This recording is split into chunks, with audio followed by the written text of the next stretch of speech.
예, 반갑습니다. 뉴라이프 미니스트리입니다. 오늘은 이제 마지막 데이 징조 세 번째 시간입니다. 제가 지난번에 언급한 대로 성경에서는 여러 가지 마지막 데이 징조에 대한 사인들이 있다고 그랬죠. 첫째, 다니엘은 마지막 때에 이르러 교통과 통신의 급속한 발전과 과학의 대진보가 있을 거라고 했고, 두 번째, 베드로는 마지막 때에 진화론적 인본주의인 자연주의 철학이 세계를 지배할 거라고 강조했고, 셋째, 바울은 마지막 때에 온 세상이 인본주의 철학으로 찌들어 팽배하고, 이런 인본주의의 산물로서 어떻게 해요? 극심한 영적인 도덕적인 타락이 있을 것을 예언했고, 네 번째, 야고보는 마지막 날에 큰 전쟁과 혁명을 초래할 산업 전반의 경제적인 갈등을 예언했어요. 그리고 다섯 번째, 요한과 야고보 모두 마지막 날에 진정한 기독교를 흐리게 할 무신론, 다신론과 더불어 기독교 내에 엄청난 큰 배교가 있을 거라고 강조했습니다. 여러분, 이게 바로 성경입니다. 성경은 인류 역사의 처음 그리고 끝, 또 그 처음과 끝의 그 과정, 그러니까 하나님께서 이 인류 역사를 어떻게 끌고 가실지에 대한 전체적인 계획을 담고 있는 게 성경이에요. 그런 의미에서 무엇보다 한 가지 정확하게 짚고 넘어가려고 하는데요. 성경에서 말하는 인류 역사는 정확하게 인류 역사가 몇 년입니까? 6,000년으로 봅니다. 6,000년. 세상은요, 무슨 빅뱅에 의해서 막 몇백억 년의 역사를 가진 게 아니고, 그래서 그 미국의 아주 유명한 헨리 모리슨 박사가 이야기하기를, 지구는 여러분들이 생각하는 것보다 영하다라는 거예요. 영얼스다. 그럴 만한 과학적 증거들이 너무 많다라는 거예요. 잘 보십시오. 하나님께서 하늘과 땅, 세상의 모든 것을 창조한 이후로 1000년이 지났을 때쯤 누가? 노아가 출생했어요. 그리고 약 1000년이 지난 후에 누가? 아브라함이 출생했고, 또 약 1000년이 지났을 무렵에 다윗이 출생했고, 그 이후로 마지막 1000년이 지나서야 우리 예수님이 출생하신 거예요. 이처럼 구약 시대는 총 4000년으로 구성되어 있습니다. 대략의 인류의 타임라인이 첫째, BC 4004년에 창조가 있었어요. 그리고 BC 2348년에 노아의 대홍수가 있었고, BC 1491년에 모세를 통해서 시내산의 율법을 주셨고, 그 뒤 AD 30년경에 예수님께서 십자가에 죽으셨어요. 그래서 우리가 착각하면 안 되는 게 뭐냐면요, 저도 이런 이야기를 많이 들었거든요. 하나님께서 6일간 이 땅을 창조하신 건 맞대요. 그런데 그 6일 하루하루가 24시간이 아니라는 거예요. 그 하루는 몇천 년 내지는 몇억 년의 기간이었다. 그래서 실제로 6일이지만 몇억 년의 시간 동안 창조하신 거다. 이렇게 얘기를 합니다. 여러분, 이런 이론이 나온 이유가요, 전 충분히 이해합니다. 이 진화론의 물결이 워낙 거셌기 때문에 그 조류가 너무 거세다 보니까 이걸 방어할 틈이 없었어요. 이미 메인스트림에선 진화론을 막 뉴스로 찍어내고, 그렇게 시대적 흐름으로 급물살 타기 시작하면서 진화론을 정규 교육 과정에 편승해서 밀어넣고, 그만큼 이 진화론의 파도가 거대하다 보니까 기독교계에서도 일종의 성경을 방어하기 위해서 그 방어를 위한 하나의 이론으로 이런 이론이 나온 거예요. 창조할 때 하나님께서 그 하루가 24시간이 아니고 몇억 년, 몇십억 년이었다라는 이론이 나온 겁니다. 그러나 1970년 미국의 창조과학회가 창설되면서 여러 가지로 어떤 지질 조사를 통해서 아니다, 지구는 영얼스다, 매우 젊다라는 것을 이미 증명했고, 그래서 저와 여러분들은 성경을 정말 순수하게 문자 그대로 보시려고 노력해야 한다는 거예요. 하나님은요, 너무나 올마이티죠. 전능하신 분이에요. 우리는 우리 안에 그분을 자꾸 가두려고 합니다. 그분의 능력을 제한하고 있어요. 우리가 믿는 하나님이 너무나 작아졌어요. 그러나 하나님은 위대하시고 전능하십니다. 하나님께서 분명히 말씀하셨어요. 첫째 날, first day, 첫째 날 하늘과 땅을 창조했다라고 하면 그 하루를 그냥 하루로 믿어야 되죠. 그렇죠? 여기서 첫째 날, 둘째 날 할 때 day, 날, day는요 원어로 보면 욤이에요. 욤. 이 원어의 뜻이 일출부터 일몰 시간, 즉 24시간을 말하는 거예요. 여러분, 남들이 뭐 교과서에서, 과학 잡지에서 지구 나이가 몇십억 년이라고 우겨도 저와 여러분들은 분별할 수 있어야죠. 그쵸? 지구의 나이는 6,000년입니다. 이처럼 저와 여러분은 6,000년의 이 3차원의 시간 가운데 6,000년의 시간의 굴레 안에서 이 6,000년의 시간 역사의 끝, 지금 끝을 향하고 있다라는 거예요. 어떻게? 노아의 때는 물로 심판을 했다면 이제 6,000년 그 마지막 끝에는, 마지막 주의 날에는 어떻게 하신다고요? 베드로후서 3장 10절입니다. 그러나 주의 날이 도둑같이 오리니 그날에는, 마지막 때예요, 하늘이 큰 소리로 떠나가고, 여기서 떠나가고 사라지고예요. 하늘이 큰 소리로 사라지고 물질이 뜨거운 불에 풀어지고 땅과 그 중에 있는 모든 것들이 드러나리로다 그래요.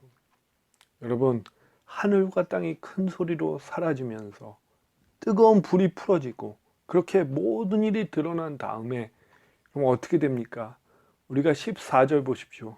우리는 그 약속대로, 예수님이 약속해 주셨잖아요. 그 약속대로 의가 있는 곳인, 거긴 의가 있대요. 거기가 어디냐? 새하늘과 새 땅을 바라보도다 그래요. 여러분, 새하늘과 새 땅을 바라보는 것, 이게 저와 여러분 교회가 가진 진짜 소망인 거예요. 그런데 되게 엉뚱한 데 소망을 두며 살고 있잖아요. 왜? 새하늘과 새 땅에 대한 이해가 없으니까.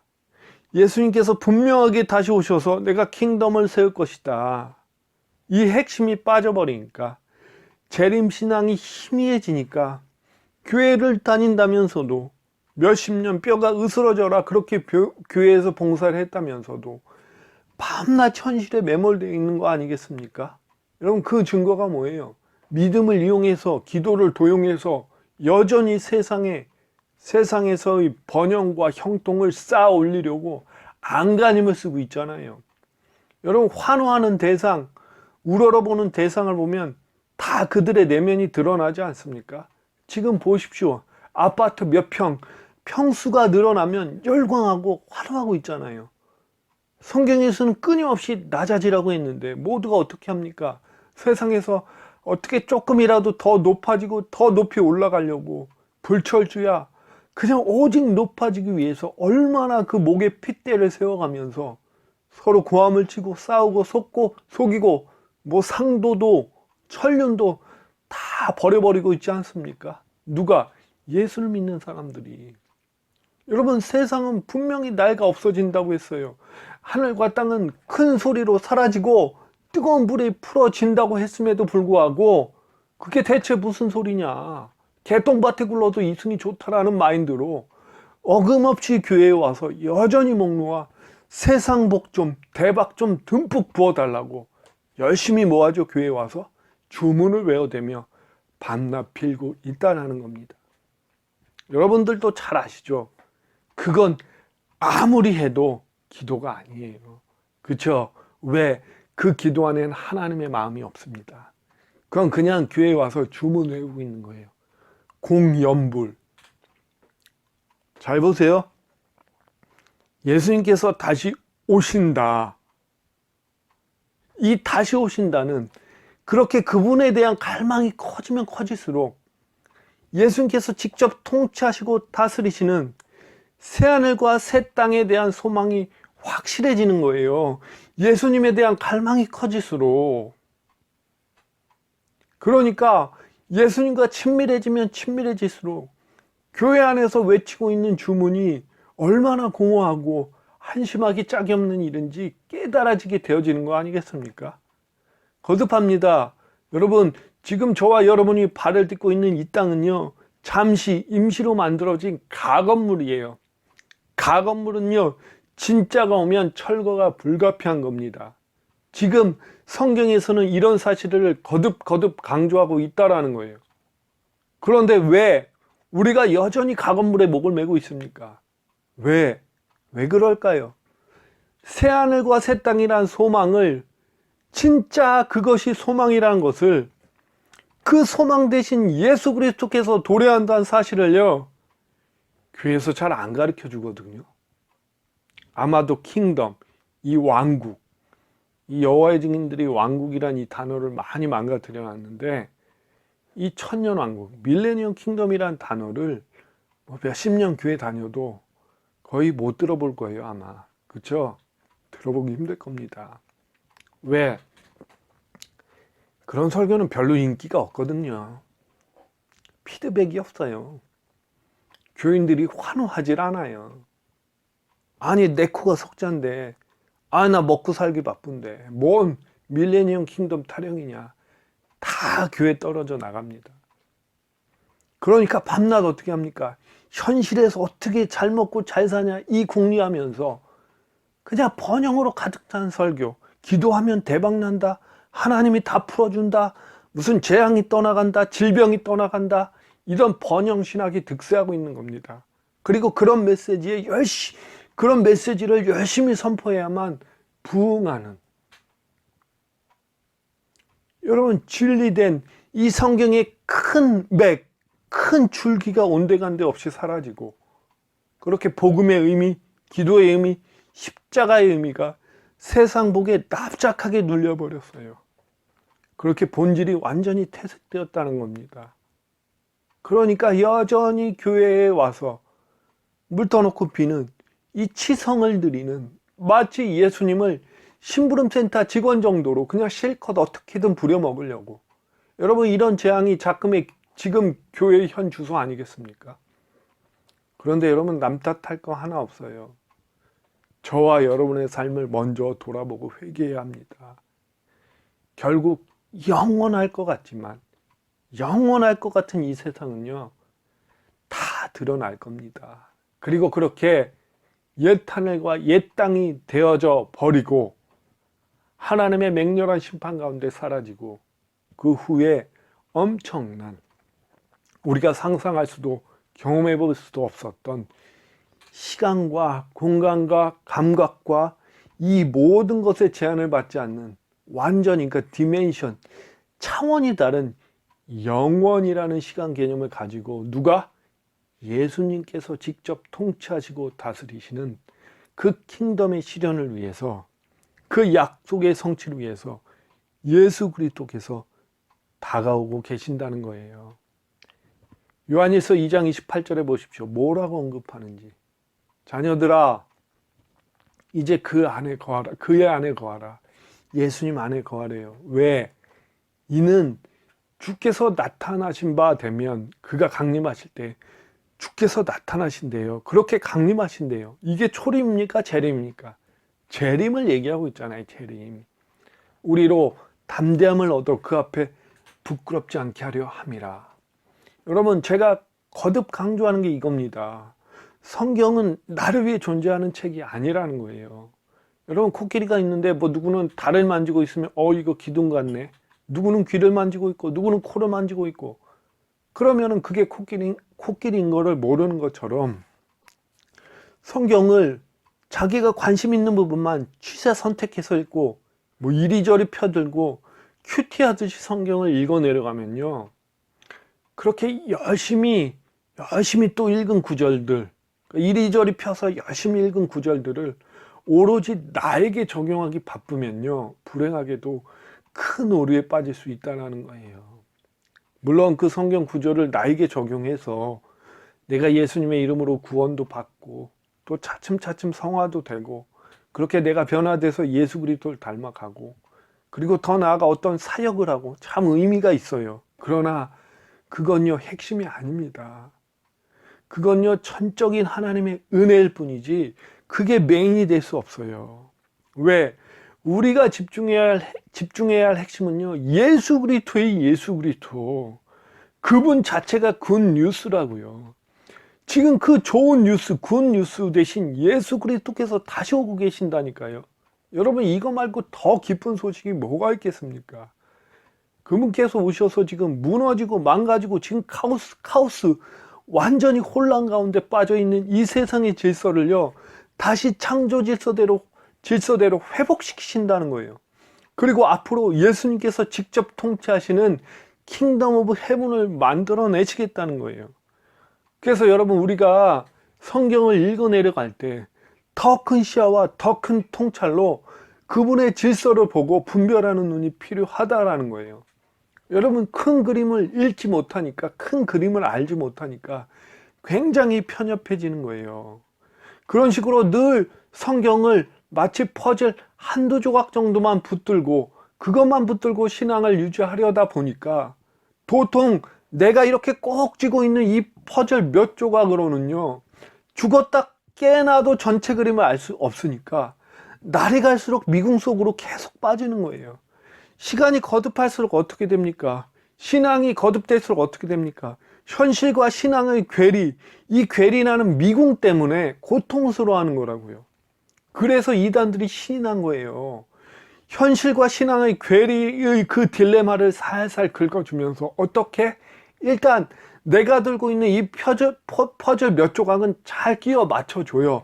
그 다음에 끝이 엉터리인 엉뚱한 그림을 들이대면서, 야, 이게 바로 너희 궁금증을 풀어줄 완성된 그림이다 라고 들이밀고 있어요. 네가 신앙생활 하면서 답답했던 이유가 바로 이거다. 어때? 시원하지?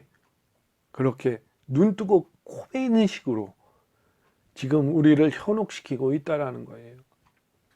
여러분, 불행한 건요, 도통 내가 가진 이 몇 조각으로는 이 그림이 맞나 틀린가 분별할 수 없다라는 데 있습니다. 그러니까 너무나 어이없게 그 정말 허술하기 짝이 없는 비유풀이에 너무나 쉽게 속아 넘어가서 묶여버리고 있다라는 거죠. 아니, 뭐 기성교회 목사들도 뭐 넘어간다면서요. 자, 여하튼 지금 복을 외치는 설교가 아니라도 여러분 집중해서 들으셔야 됩니다. 우리가 살고 있는 이 시대가 마지막에 가까이 왔다는 사인들, 그 사실들을 하나하나씩 살펴보겠습니다. 오늘은 5가지 정도 큰 그림에서 마지막 때가 오고 있다는 사실을 다루려고 하는데 시간상 다는 못할 것 같습니다. 시간이 되는 대로, 첫째, 다니엘은 뭐라고 했죠? 마지막 때에 이르러 교통과 통신의 급속한 발전과 과학의 대진보가 있을 거라고 했어요. 이거 지난번에 나눴습니다. 여러분, 성경 전체를 놓고 본다면 신약의 요한계시록을 제외하면 다니엘서만큼 마지막 때에 대해 자세하게 기록하고 있는 책은 없습니다. 그중 한 부분이 다니엘 12장 4절이에요. 다니엘아, 마지막까지 이 말을 간수하고 이 글을 봉함하라. 많은 사람이 뭐래요? 빨리 왕래하며 지식이 더하리라 그래요. 여러분, 다니엘서는요, BC 536년 정도에 기록됐습니다. 그 당시에 여행의 속도가 증가한다, 왕래를 한다, 지식이 증가한다, 이거를 예측할 수 있는 시대가 아닙니다. 이거는 초자연적인 영감 아니면요, 절대로 예언될 수 없는 메시지라는 거예요. 왜냐하면 이 다니엘서를 기록한 시점으로부터 한참 뒤 1300년 뒤에 실제로 그 아이작 뉴턴이 이 다니엘의 이 구조를 기초해서, 자, 잘 들어라. 사람들이 언젠가는 1시간에 80km를 달릴 거다. 심지어는 그 80km를 달리면서 이 나라 저 나라로 빠르게 여행할 거다. 이렇게 믿고 주장했다라는 거. 이게 1700년대입니다, 여러분. 지금 생각하면 너무 어이가 없잖아요. 그러니까 100년 뒤에 누가 프랑스의 그 적그리스도 신봉자인 볼테르가 뭐라고 했습니까? 야, 아이작 뉴턴 미쳤다, 쟤 기독교 그 정신에 빠져가지고 그 이성이 영향을 받아서 이성이 마비됐구나. 어떻게 1시간에 80km 간다고 헛소리를 해대고 있나. 비웃었답니다, 여러분. 볼테르가 그럴만 했어요. 왜? 산업혁명 전까지만 해도 이거는 상상할 수 없는 일이었습니다. 여러분, 예수님 시대 때는요, 생활 반경이 30km밖에 안 됐대요. 그걸 넘어갈 이유가 전혀 없었어요. 그냥 일반 평민들은 그 30km 안에서 나갈 이유도 없고 나갈 교통편도 없고 그냥 갈 이유가 없어요. 만약에 멀리 가더라도 목숨을 걸고 다녀야 했으니까. 그러니까 보통은요, 일반적으로는요, 한평생 그 마을 안에서 해결하는 거예요. 뭐 여행이 어디 있습니까? 그런데 한 세기 만에 산업혁명을 기점으로 엄청난 급속도의 전기기관, 자동차, 비행기, 이 기하급수적으로 지금 우주선이 나오고 지금 우주군이 만들어졌잖아요. 미국이 6번째로인가? 우주군. 그리고 여기서 지식이 증가하리라. 여기서 지식의 원어가 다트예요. 다트. 이게 과학과 같은 의미의 어원입니다. 군 무슨 말이죠? 지식과 과학의 증가 속도를 말하고 있는 거예요. 제가 지난번에 일전에 말씀드린 것처럼 불과 40년 전, 그러니까 80년대, 1980년만 해도, 오래전도 아니에요, 여러분. 80년만 해도 이 세계의 모든 과학자들을 한 강당에 소집할 수 있었답니다. 그러나 지금은 어떻습니까? 지금 분야마다 과학자를 요구하고 있대요. 그렇게 수백만 명의 과학자를 필요로 하는 시대가 되었다라는 거예요. 여러분, 다시 한번 얘기합니다. 이 지금 현 그 과학의 기초를 연 뉴턴, 케블러, 보일, 파스텔르, 갈릴레오, 무슨 맥스웰, 이런 과학자들이 모두 창조론을 믿는 기독교인들이었다는 거예요. 그러나 반면 천문학, 생물학, 인류학, 뭐 이런 자꾸 유전자 같은 거 있죠. 유전자를 조작하고 무슨 배아줄기, 인간 수명, 인간 복제, 이 이론은요, 심심하면 계속 수정됩니다. 또 수정되고 또 바뀌고 내일 모레 또 바뀌고. 인류에 기여한 게 전무하다니까요. 그래서 우리가 이런 과학의 폭발마저도 마지막 때의 한 표적으로 성경에 기록되어 있다는 것은 우리가 주목해야 할 만한 이러한 사실이죠.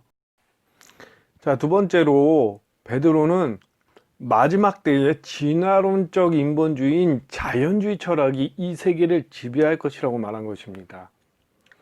베드로후서 3장 3절에서 4절을 보면 먼저 이것을 알지니 말세에, 그러니까 마지막 때에 그래요. 말세에 조롱하는 자들이 와서 자기의 정욕을 따라 행하며 이르되 주께서 강림하신다는 약속이 어디 있느냐? 주님이 언제 오냐? 그런 약속이 어디 있냐 이거예요. 조상들이 잔 이후로, 그러니까 죽은 이후로부터 만물이 처음 창조될 때와 같이 그대로 있다 그래요. 그냥 있다 하니 그래요. 킹제임스 버전으로 한번 더 읽겠습니다. 먼저 이것을 알라. 곧 마지막 날들에 비웃는 자들이 와서 자기의 정욕을 따라 걸으며 이르되 그분께서 오신다는 약속이 어디 있느냐. 조상들이 잠든 이래로 모든 것이 창조의 시작 이후에 있던 것 같이 그대로 계속되느니라. 계속 있다라는 거예요. 여러분, 여기서 마지막 날에 등장할 비웃는 자들이, 그러니까 개역개정으로 조롱하는 자들이라고 표현했는데 이 비웃고 조롱하는 자들이 누구겠습니까? 이 비웃고 조롱하는 자들의 특징은 자기들의 정욕을 따라 걷는 자들이라는 거예요. 그런데 이것을 알기 위해서는 뿌리를 살펴봐야 되거든요. 그 진화론적 인본주의라는 철학의 뿌리. 그래서 이 뿌리가 현 우리 시대에 얼마나 깊숙하게 침투해 있는지, 근데 시간 관계상 살펴보긴 다 힘들고 이건 다음 시간에 나누겠습니다. 그냥 마지막 날에 등장하는 이 비웃고 조롱하는 자들은 그냥 문자 그대로만 봐도 삶 속에서 하나님의 뜻을 구하지 않고 오히려 세상의 그 파도에 흠뻑 취한, 그러니까 진리라는 기준이 없이 자기 멋대로 자기 정욕대로 행하는 사람들이 누구죠? 인본주의자잖아요. 인본주의자. 여러분, 인본주의의 가장 큰 무서움이 바로 자기의 정욕을 따라 행한다는 거 아니겠습니까? 왜? 진리 기준이 없으니까. 지금 이 시대가 양극단으로 격렬하게 나누어지고 있어요. 지금 영적인 세력들이 극단적으로 부딪혀 싸우는 시대예요. 어떻게? 믿는 자와 그리고 믿는 자를 핍박하는 그 사상들이 치열하게 전쟁을 벌이고 있습니다. 헤브라이즘과 헬레니즘. 고로 여기서 비웃고 조롱하는 자들은요, 그냥 안 봐도 뻔해요. 자기 중심적인 인본주의자들이에요. 흔히 말하는 뉴에이저. 이 뿌리를 차근차근 살펴보면 더 확실해집니다. 여러분, 무엇보다 1973년에 악명 높은 제2차 인본주의 선언이 있었거든요. 그 내용이 뭡니까? 어떤 신도 우리를 구원할 수 없다. 우리가 우리 자신을 구원할 것이다 라는 구호 속에서 이 선언이 시작됐습니다. 그들이 하나님을 조롱하면서 비웃었습니다. 주님이 오신다며 도대체 언제 와? 이렇게 창조주에게 직접적인 도전을 하면서 이런 얘기를 했어요. 잘 들어. 첫째, 그들이 얘기한 거예요. 잘 들으라면서 얘기한 거예요. 첫째, 인간이 만물의 척도야. 둘째, 과학이 바로 새로운 신이야. 셋째, 하나님은 죽었어. 여러분, 이게 인본주의 선언, 제2차 인본주의 선언의 핵심이에요. 여기에 다수의 목사들이 불행하게도 서명을 했습니다. 여러분, 사도 베드로가 이 말세 예언, 이 19세기 중반부터 시작된 이 다윈의 진화론적 세계관을 시작해서 지금 인본주의 세계관은요, 정치 체계, 대학, 뉴스, 미디어, 비즈니스, 심지어 교회까지 지금 다 치고 들어와 있다는 거예요. 지금 보세요. WCC의 종교 통합, 그 에큐메니컬 운동 때문에 지금 소수의 복음주의 교회들과 그리고 정통파 유대인 소수를 제외하고는 대부분이 범신론적 진화론을 받아들이고 있어요. 그리고 그 교육을 받고 있어요. 이 진화론적 인본주의에 사로잡힌 세계관은 이 세계관이 결국 이 세상에, 이 세계에 만연하면 할수록 이게 반문화주의 운동이거든요. 이게 만연하면 할수록 옳고 그름의 기준, 그 선이 상실돼 버리는 거예요. 그 진리가 무너져 내리고 있으니까 어떤 현상이 일어났습니까? 도덕의 붕괴. 이 도덕의 붕괴라는 근본적인 문이 열리고 만 겁니다. 그래서 바울이 마지막 때에 온 세상이 인본주의 철학으로 팽배해지고 이런 인본주의의 산물로서 뭐라고 그랬어요? 극심한 영적인 타락과 도덕적인 타락이 있을 거다. 이 예언을 한 거예요. 다 맥을 같이 합니다. 다시 말해서 쉽게 얘기해서 지금은요, 이 시대는요, 정의를 필요로 하지 않는 시대라는 거예요. 왜? 이제 옳고 그름의 기준이 뭐로 변했죠? 자기가 정의가 된 거예요. 내가 정의가 된 거예요. 알아요? 자기 마음에 들면 옳은 거고 그게 정의고, 자기 마음에 안 들면 그게 그게 불의가 돼버린. 여러분, 이게 인본주의죠. 뭐 다른 게 인본주의겠습니까? 시간 관계상 다음 시간에 진화론적 인본주의 철학이 현 시대에 얼마나 깊숙하게 침투해 있는지 그 흐름을 살펴보겠습니다. 여러분, 다시 거듭합니다. 제가 며칠 전에 이제 그 PD수첩에 서울에 있는 어떤 큰 대형 교회가 이게 조명됐더라고요. 정말 경악스러운 일은 그 교회 리더가 되려면 모르겠어요. 순종이란 명목하에 어떤 훈련을 받는데 인분을 먹어야 된대요. 인분을 먹어야 되고 뭐 무덤에 가서 굽기 훈련 뭐 비슷한 걸 해야 된다고 그랬나? 그러니까 일반 상식에서 벗어난. 왜? 그 교회 그 목사가 예수님이 돼 있더라고요. 예수님. 상당히 맹목적이에요. 그런 시스템이 탄탄하게 구축돼 있더라고요. 또 목사는 그런 상황을 즐기면서, 여러분, 아무리 대형 교회라고 해도 사례비 해봐야 뭐 몇 푼 안 되잖아요. 몇 푼 안 되니까 나는 사례비를 안 받는 목사입니다 라고 청렴이라는 명분을 걸어 놓고 꼼수로 자기한테 직접 지정해서 헌금을 하는 지정 헌금을 만들어 놨더라고요. 아니, 헌금을 여러분 하나님께 드리는 겁니다. 이 하나님께 드린다는 본질이 완전히 깨트려지면서 이 지정 헌금을 통해서 엄청난 부를 축적하고 실제로 예배당이 낡아 무너지기 직전이에요. 심지어는 더워서 예배드리기가 힘들대요. 얼마나 심각하냐면 식사를 하는데 숟가락, 젓가락이 모자라서 식사 당번들이 집에 있는 숟가락, 젓가락을 가져온답니다. 그게 몇 푼 합니까? 근데 그대로 그냥 방치해둔 채 수십억을 횡령해가지고 땅을 사재기해서 전부 뭐 기도원 만든다는 미명하에 다 자기 명의로 돌려놓고, 제가 이걸 보는 내내 마음이 무겁더라고요. 한편으로 야, 저런 게 목사인가, 그러니까 막 욕을 해대고 싶었는데 제 안에 성령님께서 감동으로 강력하게 호소하시는 말씀이 있더라고요. 저에게.